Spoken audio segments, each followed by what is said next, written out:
Hello, I'm Bill Ballantyne, President and COO of Pyrolance and the Hole in the Wall Gang. I'd like to welcome you to today's presentation on ultra-high pressure, and we're going to talk today about both the extinguishing and penetrating capabilities. Now, there are a number of corporations on the market offering ultra-high pressure for extinguishing. However, Pyrolance not only offers those systems, we have a unique proprietary technology which allows us to do piercing capability as well. Let's talk about extinguishing theory on ultra-high pressure. There currently are no real definitions for what normal pressure is, high pressure, or ultra-high pressure. But for our purposes, we like to consider normal pressures being 500 psi or 35 bar or less. From the 35 bar to 70 bar or 500 to 1000 psi, we consider that high pressure. And then beyond 1000 psi or 70 bar, we consider that ultra-high pressure. Now, with regard to what ultra-high pressure is and what it is not, it's important to understand a couple of concepts. First of all, ultra-high pressure is a very viable tool to put in your toolbox. It does not, however, replace normal pressure. It does not replace foam. It does not replace compressed air foam. It's a tool to be used in addition to those other tools that you have. Second of all, ultra-high pressure is a validated and proven technology. There have been a number of studies done which have proven this in recent years, as well as in European and other international markets. First of all, the Air Force Research Laboratory at Tyndall Air Force Base did a very extensive study in 2006 to 2008. We'll touch on those results later on in this presentation. The National Research Council of Canada, as well as some testing that was done in Oklahoma City that we were involved in, and we'll share those results with you as well. Thirdly, UHP is safe. We operate in most of our configurations at 1500 psi, 100 bar or less. By comparison, when you go to the car wash to wash your car, your truck, your boat, you're operating at sometimes even twice that pressure. Now, with our lance, it does have the potential to injure or even kill a person. So therefore, when you carry, you must always remember that you must maintain muzzle discipline and keep your finger off the trigger, except when you're going to make a cut. We purposely designed the unit to look like a weapon so that it serves as a constant reminder to maintain that muzzle and trigger discipline at all times. And lastly, for those of you that are approaching my age and getting a little bit long in tooth, today's UHP is not yesterday's John Bean system. The John Bean system, if you remember that or have heard about it, operates in that normal pressure range of about 500 to 700 psi. Concept is very similar, but today's UHP is much different, much more efficient than yesterday's John Bean system. Now, it's important to understand what ultra-high pressure does compared to normal pressure. When you look at the diameter of the droplet size, and typically we measure these in microns.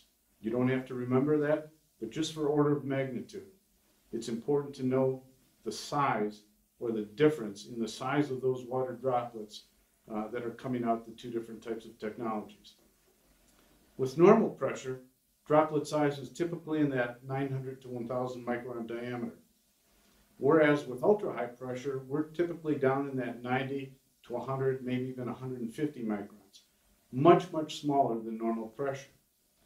So what does that mean to you?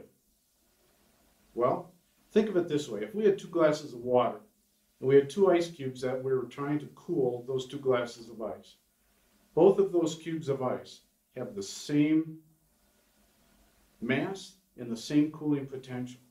If I put 1 ice cube into 1 glass, but before I put the second one in the second glass, I broke it up into small chips. The difference is that the one with the smaller chips would cool much faster. Again, the same mass, the same cooling potential, but why would it cool much faster? The reason being the greater surface area.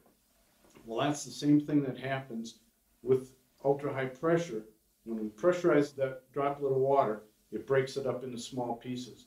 Those small pieces, or those small droplets, okay, have a greater surface area. They greatly improve the efficiency of that micro droplet to absorb heat, convert to steam, and cool. Just like that single ice cube. That single droplet of water is not very efficient in terms of absorbing heat and cooling. So think of that droplet of water going into the fire. Only about the outer 10% of that droplet of water absorbs the heat, converts to steam, and cools. Okay? Whereas when we do the same thing as breaking up that ice cube into small pieces, that pressure will break up that droplet of water into many, many tiny droplets. And so now, with that greater surface area, that water is so much more efficient. In fact, it's 90% efficient. And that's what enables us to, number one, cool faster, and then second of all, cause less water damage to the structure, or for that matter, consume water when we're trying to extinguish and cool. Now that pretty much gives you a quick overview of the theory of ultra-high pressure. Let's take a look at some of the empirical evidence and some of the studies that have been done recently to prove ultra-high pressure and its efficacy. The first that comes to mind is the Air Force Research Laboratory testing that was done between 2006 and 2008. Their whole premise was to find a replacement vehicle and platform for the P-19 aircraft rescue firefighting vehicle. It's a great vehicle. It's a great firefighting tool. The problem is only one of those units will fit into the belly of a C-130. And to do so, they have to remove the roof turret and drop the air pressure in the tires to fit it through the back door. Now what they were looking for was a vehicle that would have the same firefighting capability, the same knockdown potential as their beloved and proven P-19, but be able to fit two of those vehicles into the belly of a C-130. Now, what that required is something or a technology that would outperform normal pressure water and foam. Now, as they looked at different technologies to do that, what they came across was the ultra-high pressure. So they realized that there was tremendous potential in exploring this technology further. And as they started doing the testing, they realized that they really had something in doing this. So what they did was they fitted out two P-19s, one with the normal pressure, 700 gallon per minute nozzle capacity, and a second P-19 as a test platform that was fitted with a 300 gallon per minute ultra high pressure pump platform on it. I'm going to show you a side-by-side video, and they did over 100 of these side-by-side tests with ultra high pressure compared to normal pressure. The video I'm showing you is a side-by-side comparison. On the left you'll see the P-19 ultra high pressure crash truck with going up against, on the right, the normal pressure P-19 vehicle.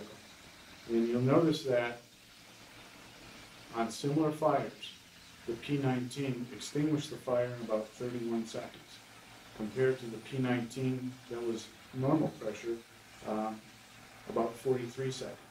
The water consumed for the ultra-high pressure was 151 gallons, compared to 525 for the normal pressure vehicle.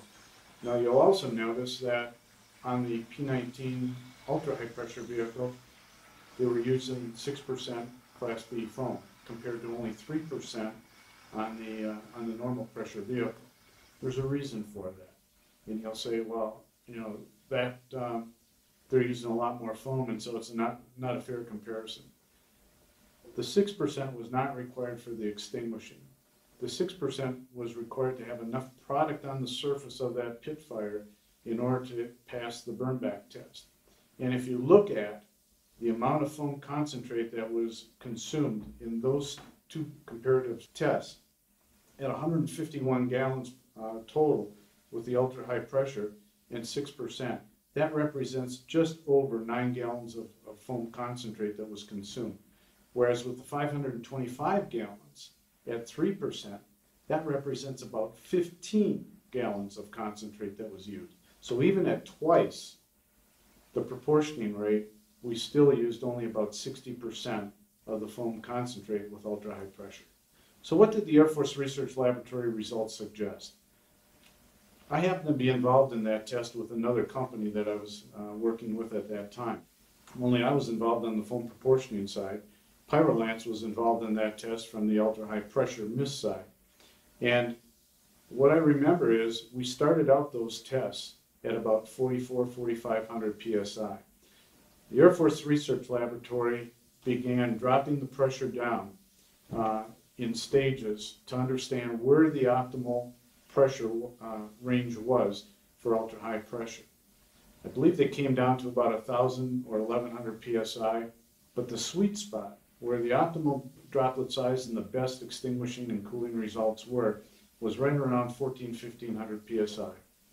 What they found was that gave the optimum droplet size of about 90 to 100 microns, and it gave the optimum droplet velocity at about 125 to 150 meters per second. And what that resulted in, on average, was about 1/3 the application rate of normal pressure. The conclusions that they came to was that, number one, ultra-high pressure gave a much faster knockdown compared to normal pressure. They consumed far less water. They had improved efficiency, not only with the equipment, but also with the firefighting personnel. And they were able to get by with a lot less in water additives. In other words, the amount of foam concentrate that was consumed. In addition to that, with pyrolants being involved in their piercing or penetrating technology, even though it was not part of the test, they soon realized that there was a tremendous additional potential by having the penetrating capability in terms of being able to penetrate composites, armor, the speed that they were able to access the seat of the fire, and lastly, the reduced amount of damage to the aircraft as a result of penetrating with ultra-high pressure water compared to using a mechanical. Now, the Air Force Research Laboratory testing was not limited to Class B or fuel fires. They also did some testing on wildland and structural fires, as have a number of other agencies. And what you'll see in this slide is that compared to normal or low pressure, the amount of water consumed with ultra-high pressure technology is significantly less than with normal pressure. So what does that really mean? In other words, how can a small 10 or 20 gallon per minute water stream of ultra-high pressure equal or outperform that of a 100 gallon normal pressure stream? Well, let's take a look at the graph. On your left, you'll see the total gallons flowed of a normal stream and an ultra-high pressure stream over time. In this case, we're comparing a 100 gallon per minute normal pressure stream to a 20 gallon per minute ultra-high pressure stream. And on the bottom on the x-axis, on the bottom of that slide, or that chart, you will see time, and in this case, we're going out to 60 minutes. Over 60 minutes, that's 100 gallon per minute normal pressure water stream will flow about 6,000 gallons of water, compared to the ultra-high pressure stream flowing at 20 gallons per minute, which over 60 minutes will flow a total of 1,200 gallons of water. Now on the right-hand side, let's factor in the efficiency of those two water streams. Remember, we said that normal pressure is only about 10% effective, whereas ultra-high pressure is 90% effective. So if we look at the efficiency, in other words, the total amount of water that's really absorbing heat and converting to steam of those two water streams that we see on the left, what we see with the ultra-high pressure is that at 90%, there's about 1,080 gallons after a 60-minute period that is absorbing the heat and converting to steam and cooling. Whereas with the normal pressure at only 10% efficiency, we're only getting about 600 gallons that are converting to steam and cooling. So you can see how a much smaller ultra-high pressure stream can be as effective or more effective than a normal pressure stream in cooling and absorbing heat. So what does that really say to us in terms of the benefits of ultra-high pressure as a result of these tests that the Air Force Research Laboratories and others have proven? First of all is firefighter safety. Number one, with ultra-high pressure, we get a very effective water stream reach of 60 to 85 feet. Second of all, we get that immediate knockdown. Third, we get the hydraulic ventilation that takes place. From an environmental point of view, we have much better use of water in water efficiency. We get less runoff, we get less water damage. From a firefighter fatigue point of view, by using smaller handling, 3/4 inch, as opposed to say 1 3/4, 2.5 inch hose lines, we greatly reduce the amount of fatigue on the firefighter, and getting our crews back in service is much faster. This has benefit both for the municipal department as well as the volunteer departments. First of all, in the municipal department, you typically are running 15, 18 calls per shift. So that means that you're back in service faster, that you're on to your next call. For volunteer departments, typically we're taking people away from their jobs or from their families to go fight a fire. By getting them back in service quicker, they're able to spend more time at their jobs, being productive, or with their families. And lastly, what we found is that with the ultra-high pressure, we are able to configure systems and models to easily fit the application or the vehicles that we're working with or the constraints of the vehicles that we have. For example, the Air Force unit, they're able to go with much smaller vehicles or a smaller platform. Many of the municipal vehicles today are required to do multiple tasks compared to, say, 15, 20 years ago. And so we're able to outfit those with a smaller pump, with a smaller power plant on it. We're able to incorporate more functions into that vehicle, such as medical and hazardous materials, trench rescue, or what have you. So we're able to customize that vehicle and make it more efficient for less money. Let's also consider why ultra-high pressure works so well. One of the factors to consider is the 30% number. For example, if we're fighting a structure or a wildland fire, we know that if we can get the moisture content of that fuel up to 30%, it's not going to burn. Similarly, if we can get the moisture content of the humidity in an environment up to 30%, combustion will cease. And so with those smaller droplets, with that longer hang time, we're able to get that mist to saturate the environment and raise the humidity up to and exceeding that 30% range. And now we can stop combustion in its tracks. Now let's take a look at some of the extinguishing applications for ultra-high pressure. Typically, the delivery types are very traditional types of nozzles, ones that may look exactly like the combination nozzles we see under normal pressure. The one thing I would caution you is do not take a normal pressure nozzle and adapt the fitting to fit a 3/4 inch hose or a 1/2 inch hose and hook it up to an ultra-high pressure system.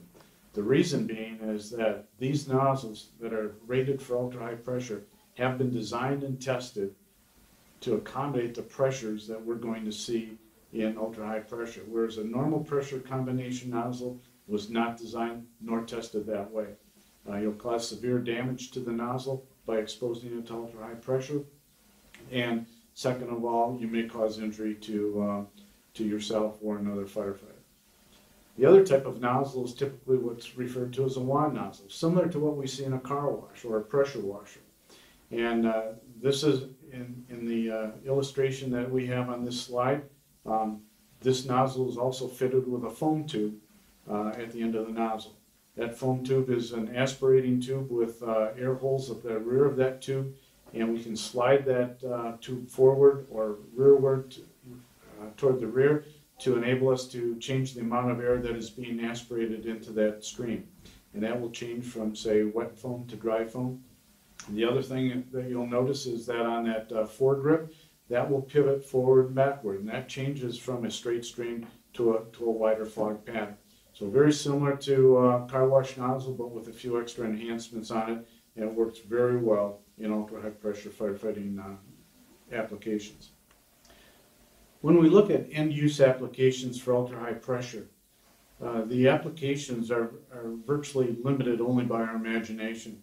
Military applications, we have both Air Force, Army, Naval, Coast Guard, the marine environment, whether it be a municipal marina, whether it be a cruise ship, cargo container ship, or petrochemical transporter, both municipal and volunteer fire departments, we can find numerous applications for ultra-high pressure. Forestry services, again, wildland applications, the urban interface, aviation, whether it be a municipal airport, whether it be an Air Force, law enforcement, could be for SWAT applications, counterterrorism, industrial, this can be oil and gas industry, it can be for mining, it can be for chemical processing or warehousing applications. All of these have tremendous applications and numerous applications for ultra-high pressure. Now let's take a look at the penetrating capabilities, and as I said at the outset of this presentation, that the penetrating capabilities of ultra-high pressure technology is something that's unique to PyroLance. We like to say, meet the hand line that pierces through walls, floors, ceilings, steel, concrete, wood, any type of building material, aircraft, bulkheads on ships, what have you. And we affectionately refer to ourselves as the hole in the wall gang, as you'll see in a moment. With our technology, what we do is we take ultra-high pressure and we inject an aggregate into that water stream and couple that with the proprietary nozzle technology that we have. And we're able to penetrate virtually any type of barrier that you may encounter. Now, when we conducted tests with the military, they gave us a composite material, and we went through that virtually instantly, even without the use of the aggregate, just with the ultra-high pressure. Then they gave us quarter-inch steel, and we went through that. Bear in mind, these tests were done at about 4,500 psi. Most of our technology for municipal applications and today are done at about 1,500 psi. But we do do a number of applications or models that are unique for unique applications, such as bomb disposal, or in areas where very thick concrete, particularly reinforced concrete barriers are encountered, and we do those up around the 4,500 psi. So depending on your needs, we can accommodate whatever type of barrier that you may have in your applications. They also asked us to go through 3/4-inch aluminum, and we went through that. The reason why they chose those three materials is they were developing an armor package that consisted of those three materials, a sandwich of that, a space, another sandwich of those three materials, a space, and a third sandwich. And we went through all of those. What I'm going to show you now is going through the composite as well as the quarter-inch hard steel in the video. Now, what you'll also notice is that as we're flowing that ultra-high pressure lance into the air, notice the hang time of those ultra-high pressure droplets, those micro droplets.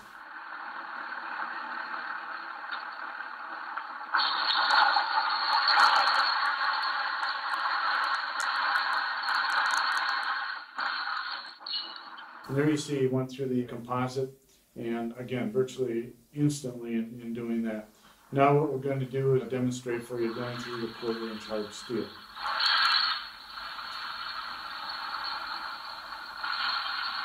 You can see that he's starting to make penetration there. It's coming through the back side, and now he's penetrated through that quarter-inch hard steel.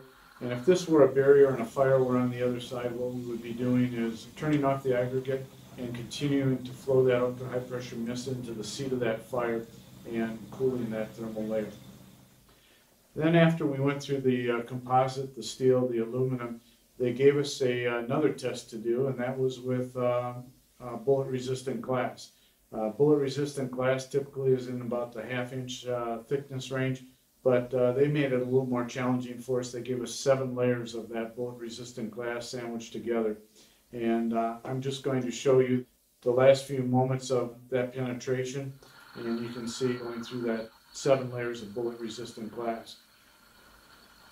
This was a very windy day, and again you can see those micro droplets still hanging in the air and saturating that environment. If this were a compartment that we were penetrating into, those micro droplets would be saturating that environment, raising that humidity up to that 30% or more, not only cooling and penetrating that thermal barrier, but also creating an environment that the humidity would not support combustion. There you see that we've penetrated through, and now what they would do is, typically in a firefighting application, turn off that aggregate, allow the mist to continue to flow into that environment and penetrate and cool that thermal layer. With our 1,500 psi models, you can see some of the common construction materials that we may encounter. For example, a double break faced wall, 3/4-inch plywood, concrete block in the lengthwise configuration, 1/4-inch aluminum, a FedEx cargo plane, for example. All of these typically are under 30 seconds or less in terms of penetration time. So the benefit of ultra-high pressure, when you couple that with the piercing capability that PyroLance offers, is that now what we can do is position the firefighter safely outside of the structure or the barrier. In other words, the firefighter no longer has to make an aggressive interior attack to get to the seat of the fire. What we can do is make an offensive, aggressive interior attack from a safe defensive exterior position. And by doing that, we penetrate through that structure, whether it be a container, whether it be a building, whether it be an aircraft, whether it be the bulkhead on a ship, whatever that may be. We can penetrate that from the safety of the outside. We now can attack that heat, that thermal layer, and cool that environment down. And once it's cooled down, we can make a safe interior attack. What that means is we don't expose the firefighter, first of all, to the heat, to the risk of a flashover, to the risk of a collapse or going through the floor into a lower level. We enable that firefighter or that smaller size crew, if you're short-handed, can't do the 2 in and 2 out, you can make that interior attack, you can hold that fire and even knock it down from the safety of the outside of the structure until other crews arrive. So tragically, we're seeing all how firefighters such as this on the left, venting a roof or an attic, would ultimately turn into something that you see on the right. I don't mean to sensationalize this, but unfortunately it's the reality of our industry. It's the reality of what we do all too often. And now what we're able to do with the PyroLance ultra-high pressure piercing technology is from the safety of a bucket, from the safety of a ladder, or even from the ground, we're able to penetrate and knock down and extinguish that fire on the inside of an attic or in the inside of a structure without the risk of a collapse, without being exposed to the heat, without even injecting oxygen into the seat of that fire. Let's take a look at another test that was done. This was the Oklahoma City sequence, and this was done in a second-story apartment in the back bedroom. The fire was set there. This was a test burn, not an actual fire. The beginning temperature was approaching 1400 degrees Fahrenheit or about 750 degrees centigrade. The lance line was pulled, and rather than making a traditional entry up the second floor, knocking down the door, going down the hallway, what was done was the crews went in on the first floor of the apartment building, below the apartment where the fire was. And they penetrated the ceiling, and what you're going to see is the ceiling was a foam tile ceiling. They cut a hole in that, and then they penetrated about a 6-inch hollow concrete ceiling, and then injected the mist into the second-story apartment. Where they came through in that second-story apartment was not in the back bedroom where the fire was, but down the hallway at the entrance to that apartment. Within about a minute and a half of starting that flow, that temperature dropped to almost 200 degrees or about 100 degrees centigrade. So let's take a look at what that sequence looks like, and I'll describe what's going on. On the left-hand shot, you'll see the firefighter going in, and he's cutting the hole in the foam ceiling tile, and now he's penetrating through to the hollow concrete. He's already through the concrete, and immediately you can see the impact down the hallway and around the corner into the bedroom. That drawing at the lower right-hand portion of the screen, the window in that bedroom is what you're viewing just above that, and already they're getting good steam conversion in that, and the cooling is taking place.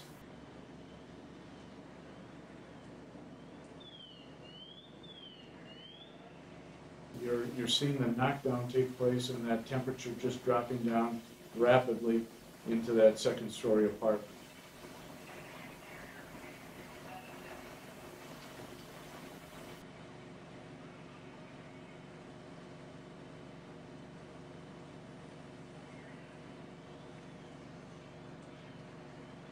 With that temperature drop down, now it's safe for crews to make a traditional entry through that apartment door and on the second floor, go into the overhaul of that fire and get that fire knocked down. But they are no longer exposed to the heat. They're no longer exposed to the risk of a flashover. They're no longer exposed to the potential risk of either a roof collapse or going through the floor to the lower level, and they are not injecting oxygen into that fire to feed it.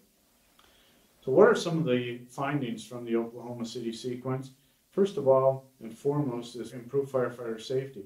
We're able to make that an indirect attack from an exterior position without having to expose the firefighters to the heat, the risk of a flashover, the stress of carrying up a 2.5 or 3-inch and 3/4 hand line.